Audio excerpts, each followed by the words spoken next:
la emergente que está diseñada y enfocada a poder resolver las dudas que han surgido respecto a la actividad número 2. Y vámonos de lleno porque no quiero alargar la videocápsula. Entonces, la actividad número 2 tiene como objetivo diferentes fases. Eh, el objetivo principal es que aprendamos a realizar de manera manual los balances de materia en sistemas simples. Ese es el objetivo primordial y quiero que todos y todas nos centremos en eso, en poder realizar un balance de materia de forma manual. Ahora bien, la simulación que se solicita no tiene como requisito que obtengan un resultado exacto.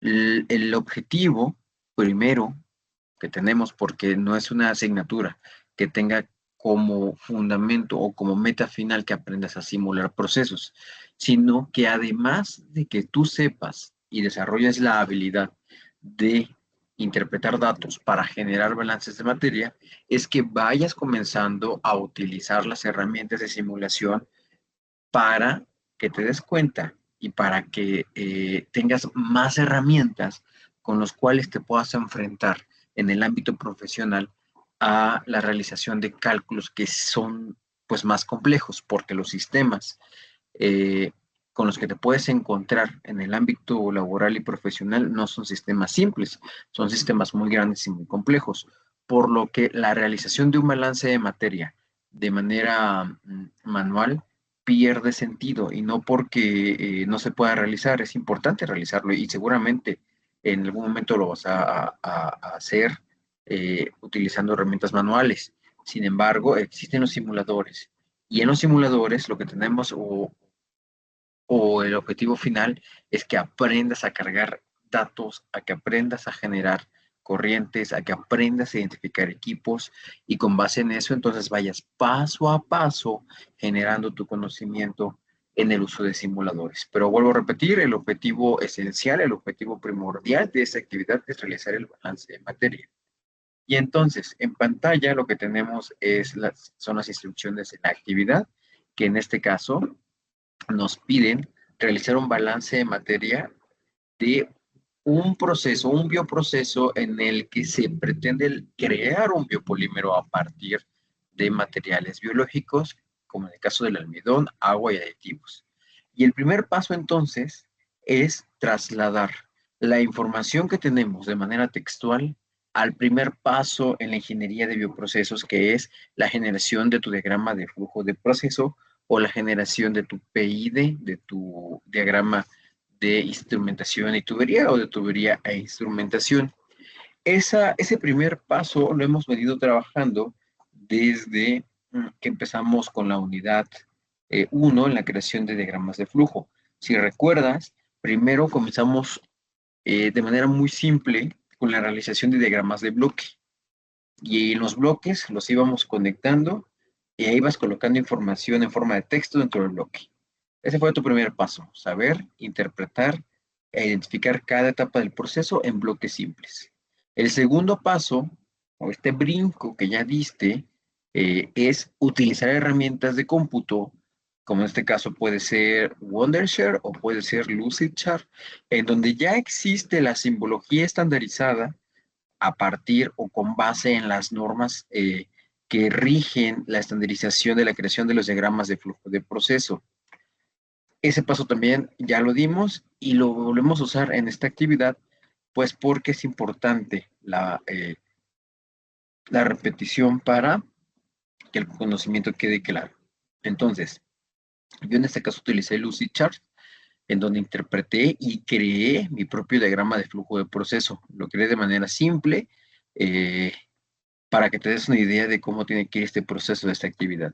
Entonces, esto me hubiera gustado mucho que cada uno y cada una de ustedes lo realizara de manera individual. eh, y no es que no tuvieran una guía, sino que el objetivo es que yo pudiera observar hasta qué nivel han llegado en la cuestión de interpretar los procesos cuando se describen de manera textual, es decir, tenemos un texto que describe un proceso y cómo yo lo extrapolo y lo represento en un diagrama de flujo de proceso.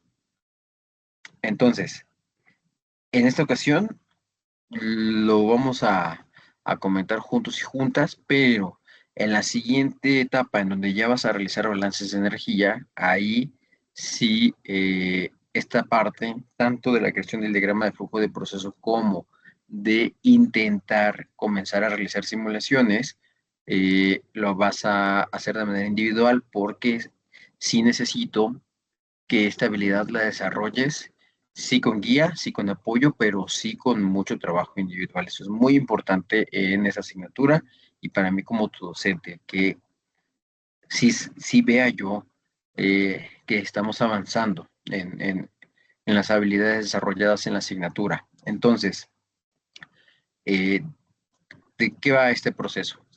Sabemos que, por la descripción que existe en la actividad, que en este proceso entra agua, almidón y algunos aditivos. No sabemos qué aditivos, únicamente nos dicen que entran. Eh, Aquí es importante que en el diagrama de flujo de procesos yo lo coloqué de manera directa, pero que lo coloques utilizando la nomenclatura química adecuada. Entonces, si te das cuenta, tenemos la S101, que yo así la nombré,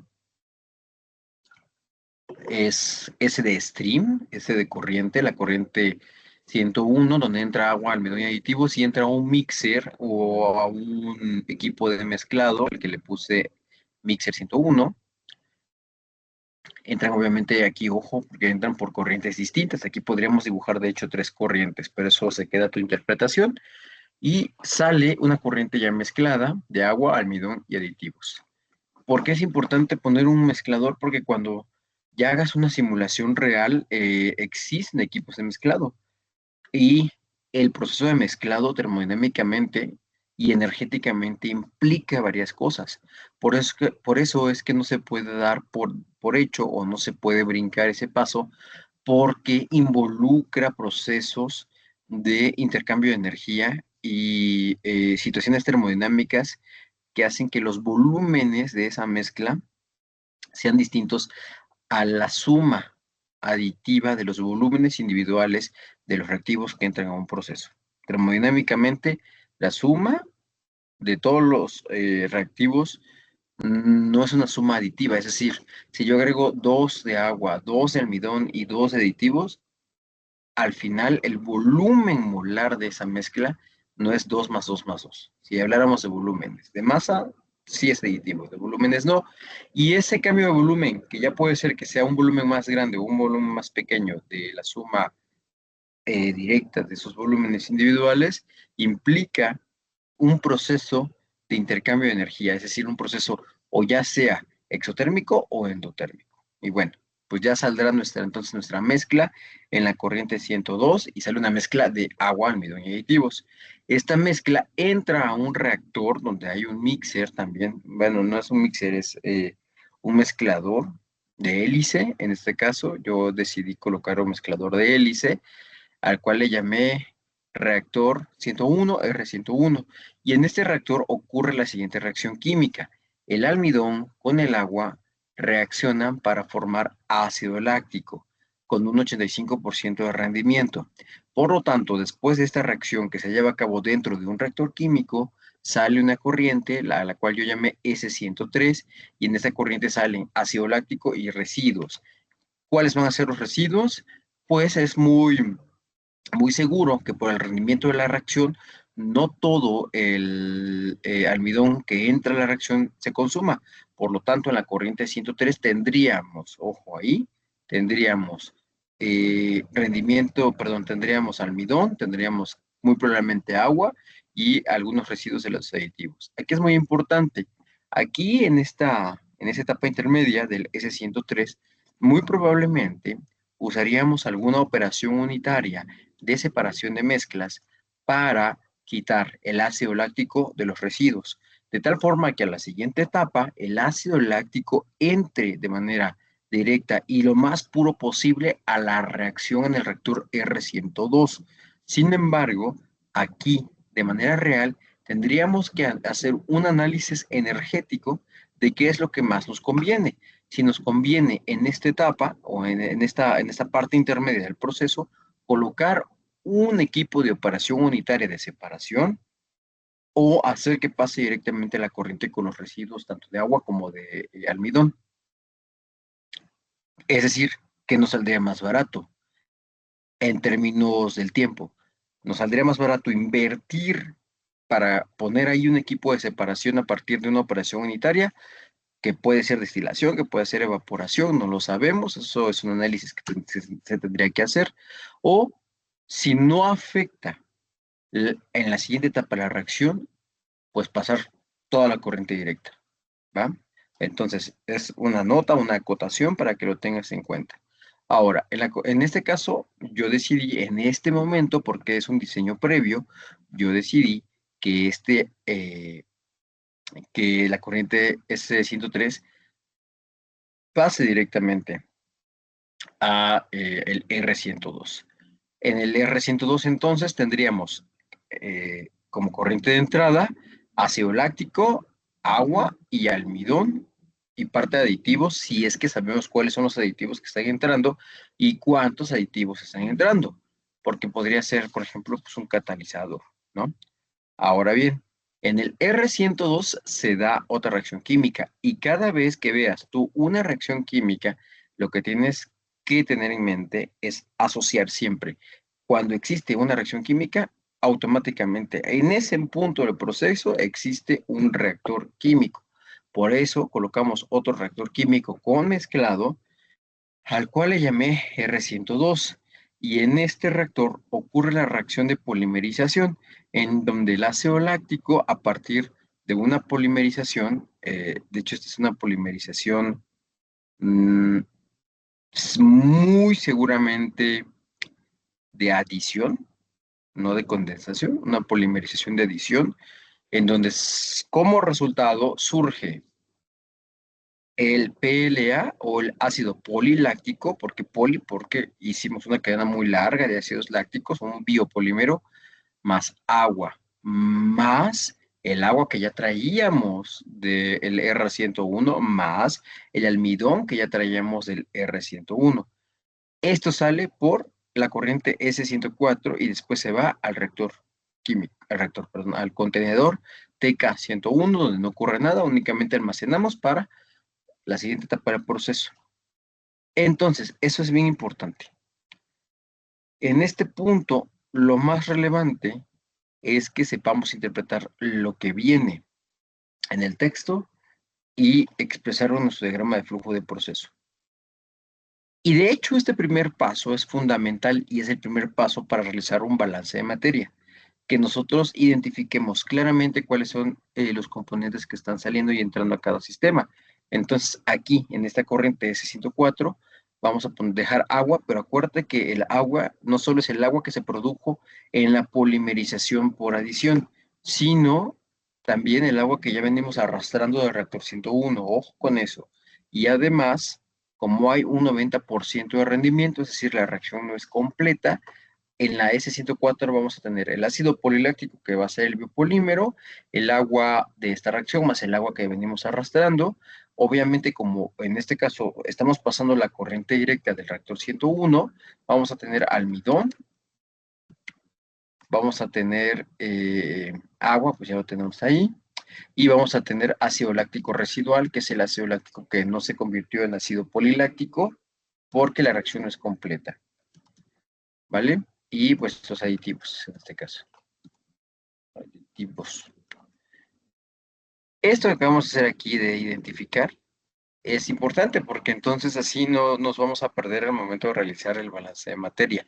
Ojo, en este punto todavía no realizamos ningún balance de materia, ¿ok?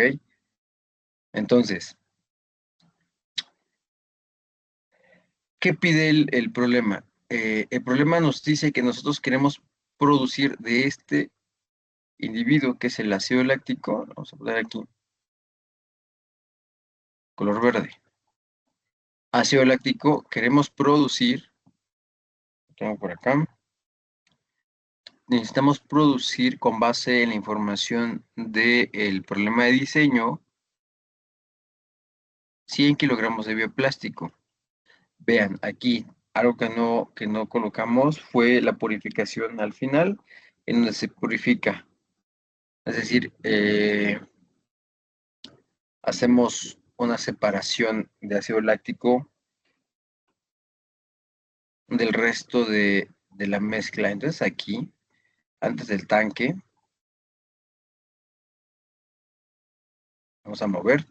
Vamos a agregar una operación unitaria de separación y mm, personalmente creo que la operación adecuada es una columna de destilación. Para hacer esta separación, aquí está. Es una columna de destilación. ¿Por qué? Porque tenemos agua, tenemos polímero en estado líquido, tenemos almidón, que ese de manera tradicional viene en estado sólido, eh, y tenemos aditivos.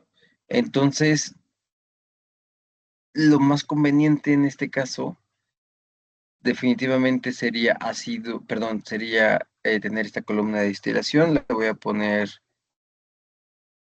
C101 y aquí tendríamos dos corrientes de salida. Tendríamos la corriente, a ver si la puedo mover, así.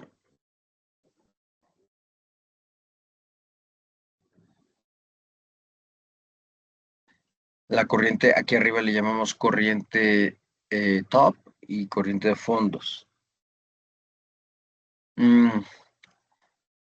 Donde, ojo, nos dicen que aquí esta separación es el 95%.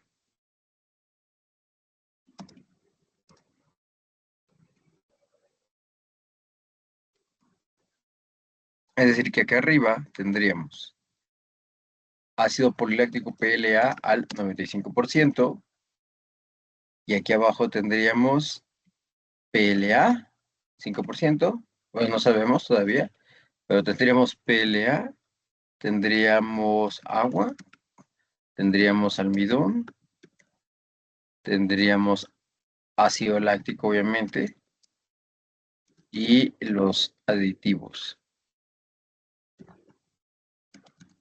Y ahora sí, esto probablemente lo podríamos reservar, pero como es una mezcla con pues bastantes componentes, mm, si quisiéramos nosotros hacer la separación de esto, tendríamos que meter otra operación unitaria y ahí sí nos elevaría mucho los costos de producción, sobre todo en la parte energética, porque las operaciones sanitarias no son tan baratas, y si bien ya hay procesos más eficientes, siempre se encarece mucho el proceso si agregamos operaciones unitarias.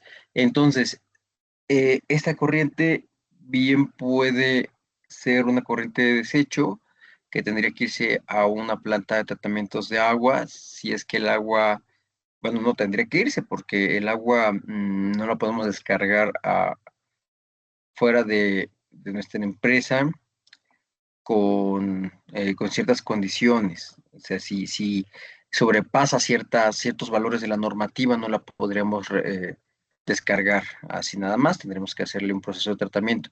Sin embargo, si observamos que la mezcla esta de PLA, agua, almidón, ácido láctico y aditivos no supera lo que marca la norma oficial mexicana, pues podríamos hacer una descarga directa. Entonces lo vamos a dejar así.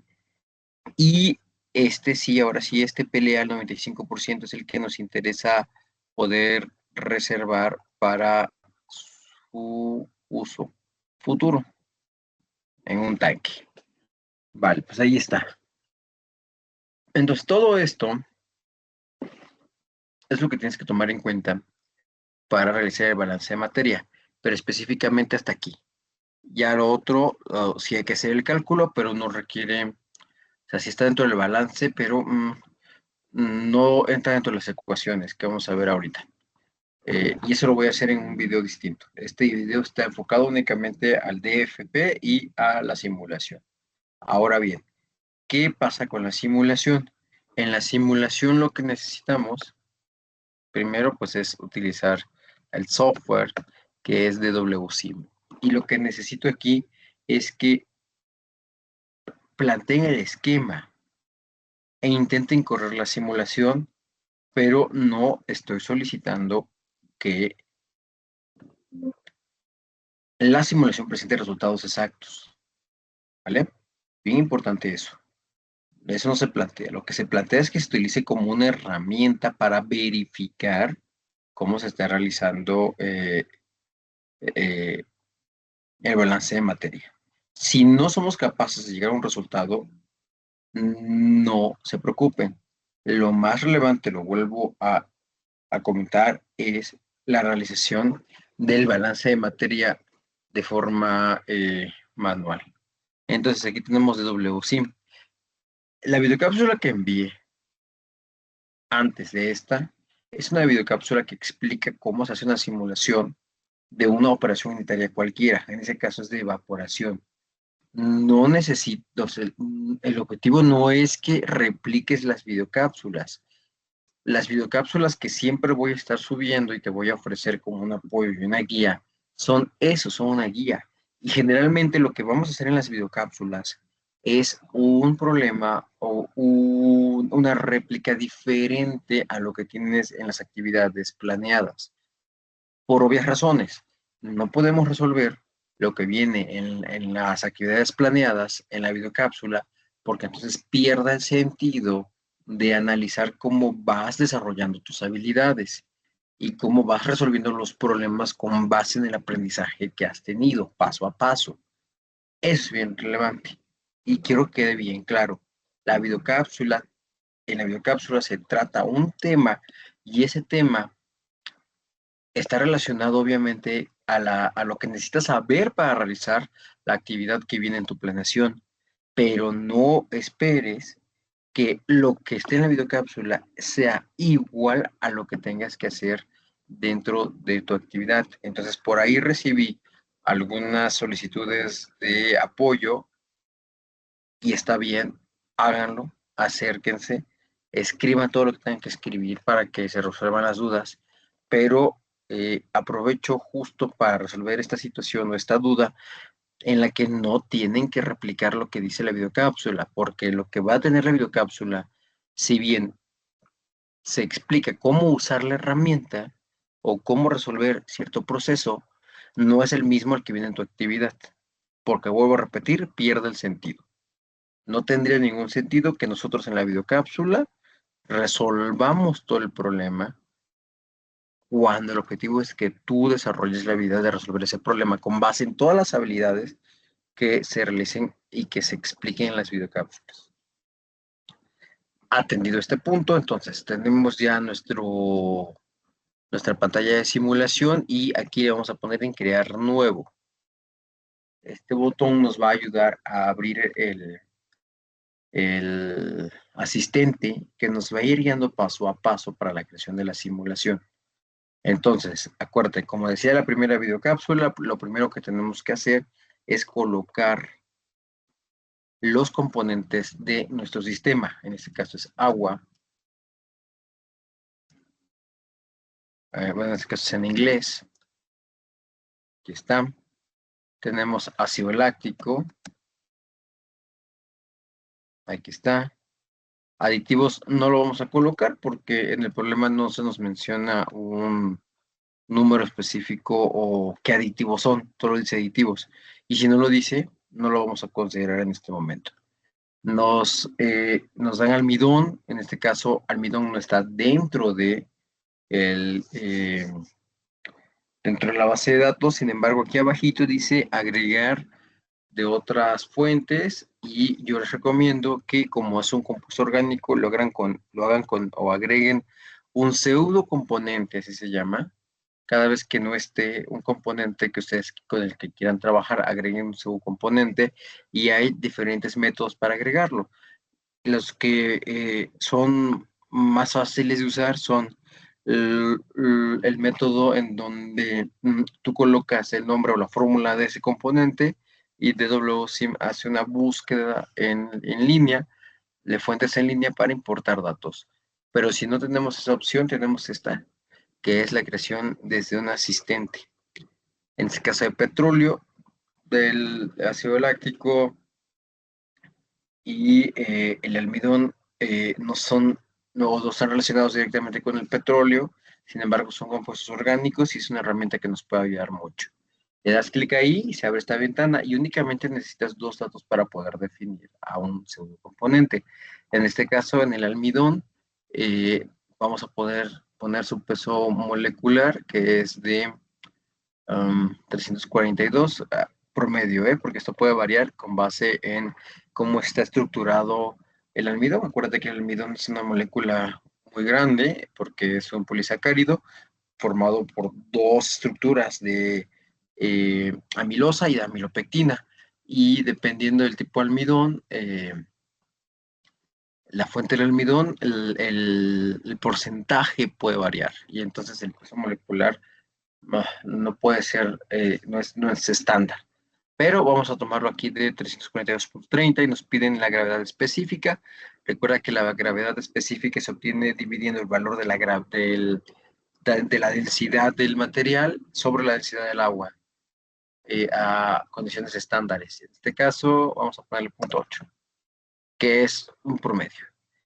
Y cuando ya tengamos eso listo, le damos en caracterizar con, aquí es un componente. Yo sugiero que primero elijan dos, porque por la estructura que tiene el almidón, y después nos vamos a uno. ¿Va? Entonces, uno. Y listo. Agregamos en crear y agregar. Vean cómo el error es muy pequeño. Quiere decir que se hizo una parametrización y una estandarización de tal forma que las herramientas de cálculo que utiliza el simulador están muy precisas. Y aquí le damos en sí. Y listo. Ahí tenemos. Es un pseudocomponente. Es este que está aquí. ¿Qué va a pasar? Que no tenemos ácido poliláctico. Hacemos el mismo proceso. Busca los datos y agrégalos. Yo voy a trabajar únicamente con estos tres porque quiero que veamos el uso del simulador. Cuando ya tengamos todos los componentes subidos, le vamos a dejar aquí por default. Damos próximo. Vamos a dejar sistema internacional y damos terminar. Y nos manda automáticamente la corriente, una corriente de entrada que sería la corriente de ese componente que dimos de alta, que es el que no tenemos en la base de datos. Y entonces aquí lo que hay que hacer es justamente replicar lo que teníamos en nuestro Lucidchart, que está aquí. Lo vamos a replicar obviamente no todo, porque hay cosas que no necesitamos meter, como un tanque o como el mixer, ¿va? Entonces, si te das cuenta, tenemos dos reactores. Nos vamos a ir aquí en reactores. Yo sugiero que utilices CSTRs porque si te acuerdas, ya habíamos platicado que los sistemas se dividen en sistemas transientes y sistemas estables, sistemas batch, sistemas semicontinuos, sistemas continuos. En este caso, es un sistema batch porque va etapa por etapa por etapa. Llega un momento, por supuesto, en que este proceso es continuo. Es decir, iniciando el proceso, cuando el proceso es nuevo, el primer reactor en funcionar es este. Sale la corriente y entra aquí. Pero mientras este reactor está funcionando, es probable que tú puedas empezar esta reacción de acá y entonces el flujo se vuelve continuo, semicontinuo, ¿va? Entonces tenemos ya estos reactores. Yo en este caso sí les sugiero que no pongan columna de destilación porque eso complicaría mucho su simulación. Y aquí esta corriente que está aquí es la corriente de energía esta es la corriente de componentes. Te das cuenta, está acá, esta corriente de componente, el nombre del componente. Aquí sugiero que sigan los pasos de la videocápsula, la anterior, que es donde viene cómo se definen los diferentes componentes en un sistema. Aquí tenemos, vean, las cantidades compuestas. Obviamente aquí no podemos, en este momento no podemos meter datos porque no hemos hecho el balance de materia de manera manual. Tenemos primero que realizar el balance de materia de manera manual para poder meter datos. Eso es bien importante. Pero vamos a ver funcionalidades rápido. Entonces, cantidades compuestas. Aquí vamos colocando la fracción de la corriente de entrada. Aquí está es lo más relevante, colocar la fracción de corriente de entrada. En el caso de los reactores, ¿qué es lo que tenemos que hacer? Aquí, obviamente, el simulador nos calcula los volúmenes de reactor, porque al final parte del proceso de hacer diseño es tener volúmenes de reactores, ¿vale? Es, digamos que uno de los objetivos primordiales, ¿va? De la evaluación de reacciones químicas en reactores. Y por supuesto que el reactor número 2 funcione de la misma manera. Vuelvo a insistir, yo sugiero que la simulación únicamente quede con 2 reactores, que no coloquemos una columna de destilación. Si ustedes quisieran hacerlo, va a ser un poco más complicado. Si únicamente lo queremos representar gráficamente sin necesidad de hacer un cálculo, que vuelvo a insistir, no es necesario, con que se logre hacer el cálculo manual es suficiente. Esto únicamente es para que vayamos trabajando la parte de la simulación. Podríamos meter una columna Kenseth, que es la que generalmente se usa en este simulador. Cuando vean operaciones unitarias seguramente lo van a utilizar. Y vamos a esperar a que cargue. Entonces, vuelvo a repetir, ¿qué es lo que necesito en este momento? Que vayamos familiarizándonos. No estoy definiendo nada porque no tenemos datos, ¿ok? Y tú te puedes quedar únicamente en este punto, ¿va? En el punto de ir creando tu diagrama sin necesidad de hacer algún cálculo o una corrida de simulación, porque eso es un poco más complejo. Y todavía no estamos en ese nivel ni en ese punto, ¿vale? Entonces, vuelvo a repetir, los pasos a seguir es leer bien el problema, trasladarlo a un diagrama de flujo de proceso, hacer la evaluación de manera manual, posteriormente utilizar el simulador al menos para la creación del diagrama. Va a pasar lo mismo con el balance de energía que viene en tu evidencia de aprendizaje. Quédate hasta ahí. ¿Por qué? Porque todavía no podemos llegar al proceso de la simulación. Eso es bien importante. Únicamente creación del diagrama. Estaré enviando mañana un correo electrónico para hacer justo esta aclaración de que nos quedamos únicamente hasta la creación del diagrama, porque hacer la simulación implica otros factores que todavía no hemos desarrollado y no sería congruente solicitar eso, ¿vale? Entonces, espero que eh, te haya servido esta videocápsula para guiarte en qué es lo que tenemos que hacer en la actividad y en la evidencia de aprendizaje, que es muy similar en estructura. Y te voy a subir otra videocápsula en donde vamos a hacer un ejemplo de balance en materia, específicamente en donde te dan un valor final y no el valor de la cantidad de entrada, ¿va? Entonces, agradezco mucho tu atención y si sigue habiendo dudas pues, de esta videocápsula, con toda la confianza, escribe de manera directa por correo o por el foro de dudas. Quedo atento entonces para lo que surja en estos días de entrega de esa actividad. Muchas gracias por tu atención.